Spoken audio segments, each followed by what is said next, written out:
Good gardening morning, family and friends. Let's get an update on the garden in May. This is one of our elderberries. This one's name is Tom. Tom bloomed, but I don't see any berries. This is another elderberry. It's a lacy leaf elderberry. Its name is Tam. There's been no blooms on this elderberry. This is a Ukrainian high bush cranberry. There's been no blooms on it. This one's name is Mila. This is one of our black currants. Its name is Ekaterina. Now, I have more on this side, but I'm going to go through the backyard garden all the way around to get to the others. Here's some of our daylilies planted in front of our blueberries. Here's our blueberry bush at the very edge of the fence. Coming over another blueberry bush, you can see some blueberries at the very bottom of the screen. Here's another of our blueberry bushes, and you can see this one really has blueberries on it this year. There's another blueberry bush, but I'm gonna have to get in there and get the bamboo and the ivy away from it. Here's another blueberry bush. This one does have some blueberries. Again, we need to get some of the other stuff away from it.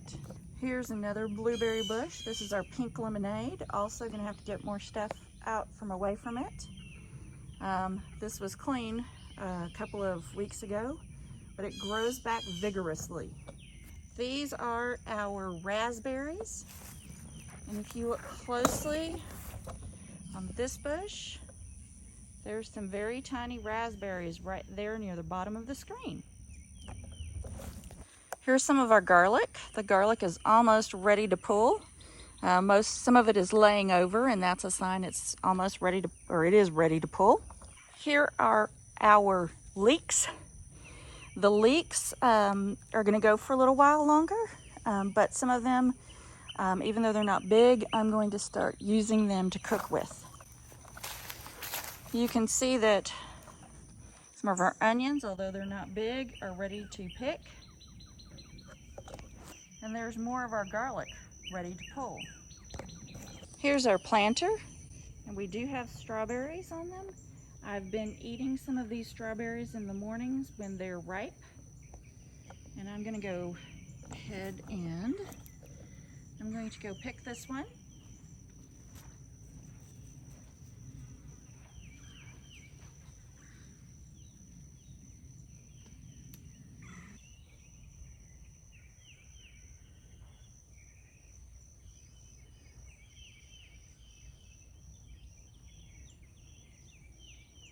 They are small,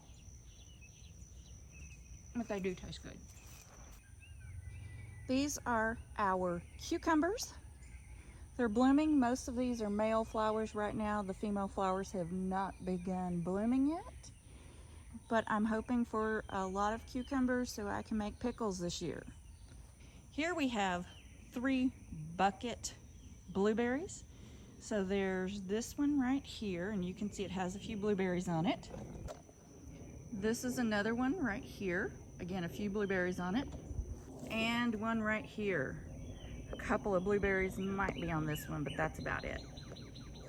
This is our improved Meyer lemon, whose name is Chris. A Persian lime named Xerxes. Back here we have our orange, which is a Satsuma. Her name is Satsu. Along the fence here we have some English peas. The name is Wando English peas. I really do like how these peas grow. I've tried Little Marvel, I've tried Arrow, but these have done the best, so I think I'll be planting these again. Here you can see our beefy seed, which reseeded from last year. Lots of beautiful yellow flowers.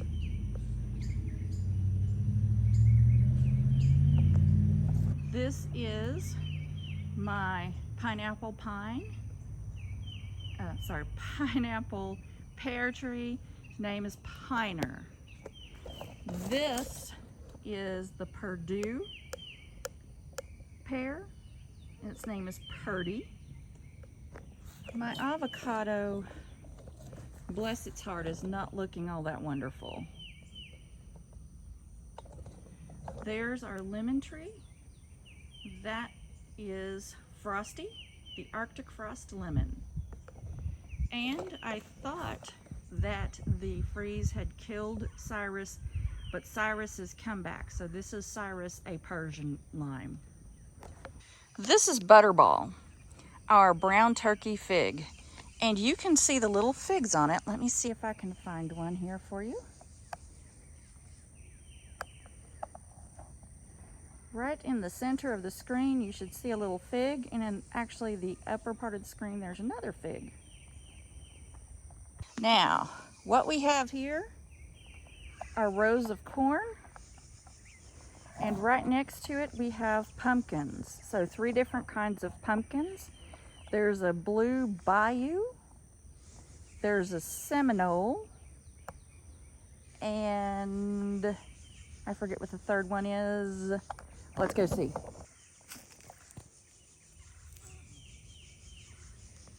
A Cushaw squash. But you can see that our pumpkins are doing well. We even have a male blossom here on this pumpkin.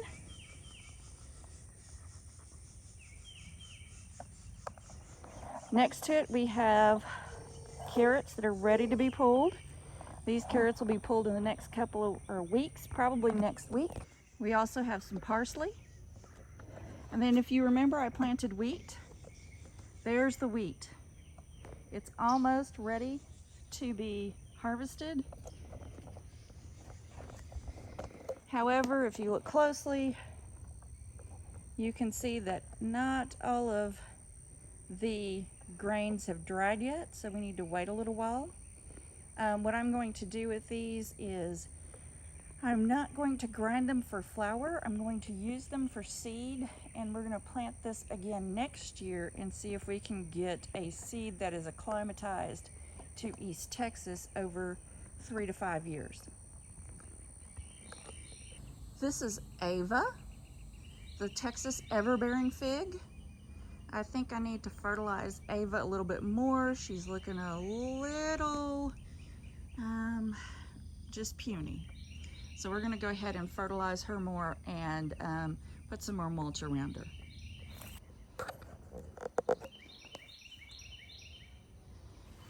This is Pakistani mole, the Pakistani mulberry. You can see that dead limb in the middle. That was taken out by the freeze. However, the rest of the plant is really growing, so eventually I'm going to cut that out, and hopefully next year we'll have some mulberries.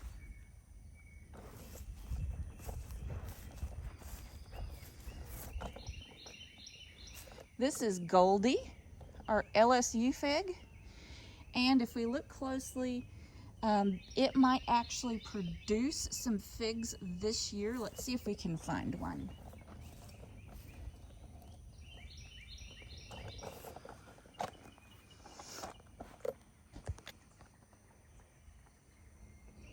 That looks like it might be a fig within the next few weeks. If it begins to develop as a fig, then it'll be a few months before it's ready to pick, but that looks like it might be a fig. Well, this stick is Mr. Fuyu, the Fuyu persimmon, and I've been told that this can actually take, until June before it will actually leaf out. You can tell by the stem here, maybe, that it's not like weathered or anything where it's just dry, and you can see maybe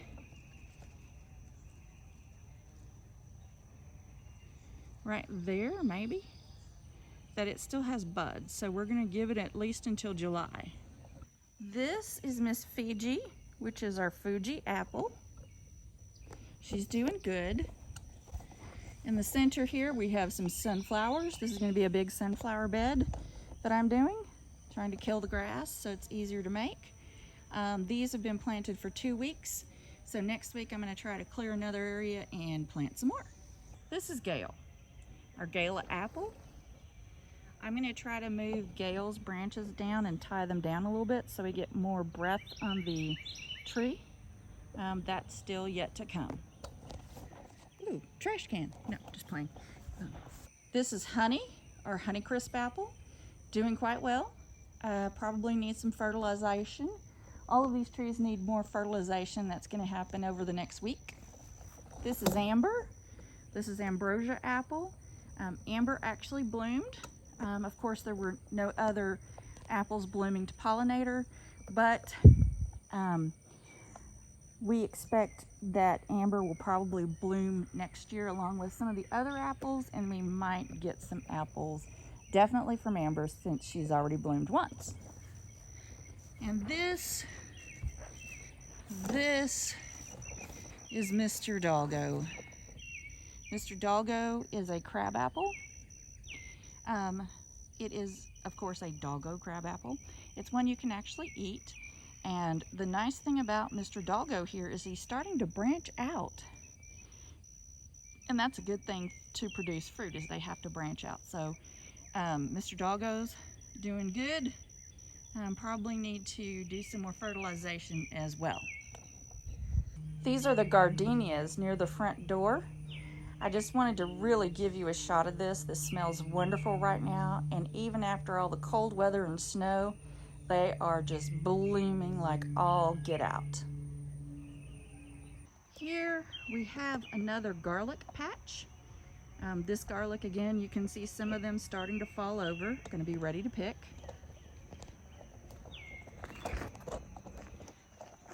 Here we have some zinnias coming up from last year, next to some thyme, with this big patch of oregano in the back, a patch of sage here, and just to the right of it, amongst those things most people call weeds, is some thyme. Of course, I had my irises, and you're seeing the end of the blooms, but there's my irises in the front yard. Of course, we have some rosemary. Okay, along this row here, we have some potatoes. We do have some asparagus, kind of fern-like right there. As soon as the radishes are done, I'm going to go through here.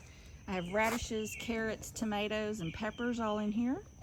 As soon as the radishes are done, and the radishes are what you see blooming, I'm going to come through here and I'm going to weed and put down some fertilizer, compost, and then I'm going to put mulch. However, our tomatoes are doing well. There's some tomatoes. I do have a few volunteer peanuts from peanuts that I didn't get out of the ground last year. And there's one right there at the bottom of the screen.